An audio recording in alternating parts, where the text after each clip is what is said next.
Chiều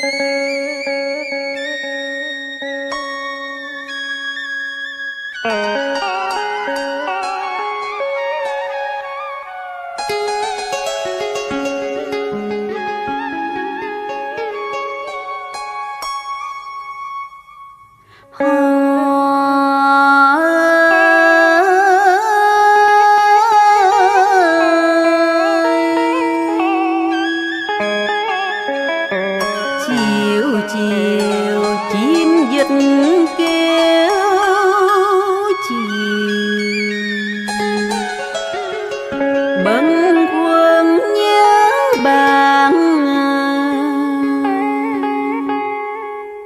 chớ bâng khuâng nhớ bạn mà chính chiều.